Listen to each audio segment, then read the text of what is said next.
Before starting your installation, there's a few things you want to get sorted first. Clear your area of any plants or debris, then prepare a suitable base for your shed.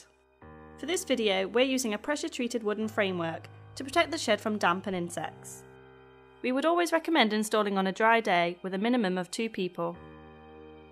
For this installation, you will need a screwdriver, a drill, a hammer, a tape measure, a ladder, and a Stanley knife or cutting tool.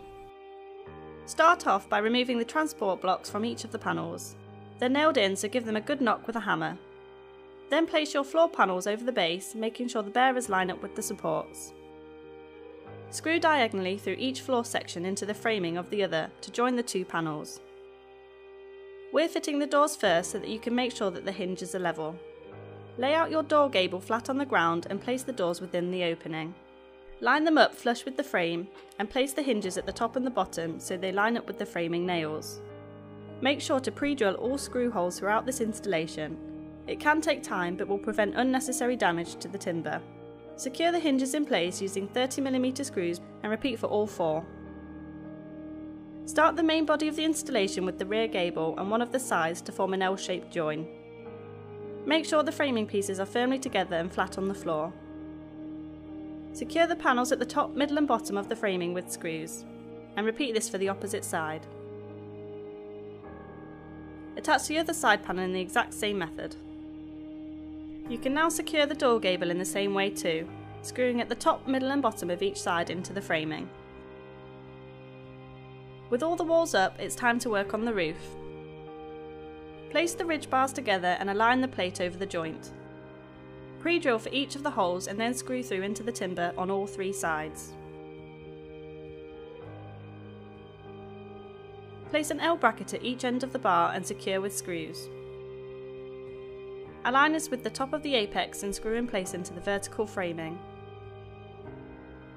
Secure a truss bar at equal intervals between the ridge bar and the walls with screws. Place a truss block beneath the bar to support it and secure into the panel framing. Screw down through the truss bar into the block to hold it in position.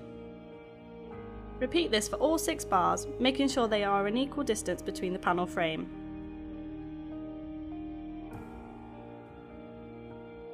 With the ridge bar and trusses installed, the next step is to affix the roof boards. Slide the roof panel up onto the gables until it reaches the ridge and secure in place into the framing below. This will create an overhang for your felt. Repeat this for the other panels.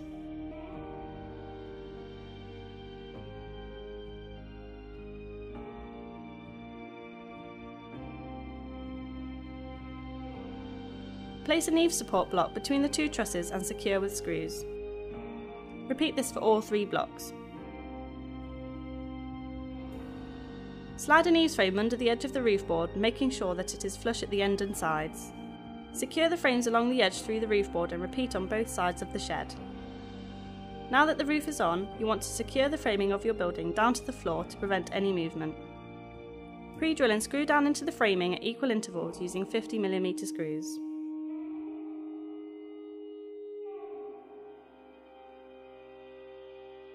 When felting the roof, you want to either measure the length of your roof with a tape measure, or as we've done here, you can roll it out along the length of your building and cut to size. Use a Stanley knife or cutting tool to cut the felt for a nice clean finish. Roll the felt out along the roof and position it so that you have at least 2-inch overhang on all sides. Tack the felt at the 2 top corners to prevent movement and then secure all around, making sure that the felt is pulled firmly to prevent wrinkles. Repeat this for the other side of the roof and then roll out your 3rd strips along the apex. These should overlap your 2 pieces and can then be tacked along the length of the roof on either side. With the roof finished, it's time for the trims. For the fascias, fold the felt down so that it is sandwiched firmly between the fascia and the edge of the roof. Secure these at each end and the middle and repeat for all 4 fascias. Position a finial over the fascia gap at each end and secure with screws. Don't worry if some felt overhangs under your fascias, this can simply be cut away using a knife. Align the corner trims over the side panel framing and then secure in place at the top, middle and bottom with 30mm screws. Repeat this for all 4 corners and then the 2 side joints. For the windows, you're going to need to affix the framing on each side of the window opening with screws. You can then insert the plastic glazing strip. Place a piece of styrene in the window frame and cover the edge with the framing piece. Secure this through into the framing behind to sandwich the glazing in. Repeat this for the other window before securing both with the centre framing piece. We'll remove the plastic coating later.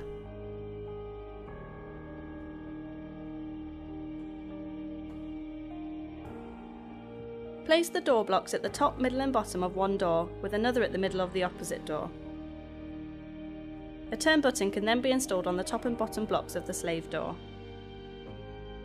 The internal door beading needs to be installed just on the inside of the door frame. Secure this at the top, middle and bottom on each side of the door. The jaw strips need to be placed over the door gap with the shorter strip at the top. Make sure they are flush at the ends to leave a gap between them. Secure into the master door along each strip, lining the screws up with the internal framing. The last turn button is installed on the slave door between the two strips with a black 30mm screw. To remove the window covering, score around the edge of the window framing with a sharp knife, on both of the inside and outside of the window glazing. You should then be able to peel the protective plastic off the window.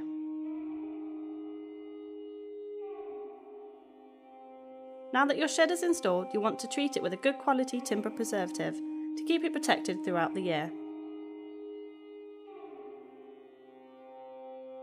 For more installations, please check out the other videos on our channel or visit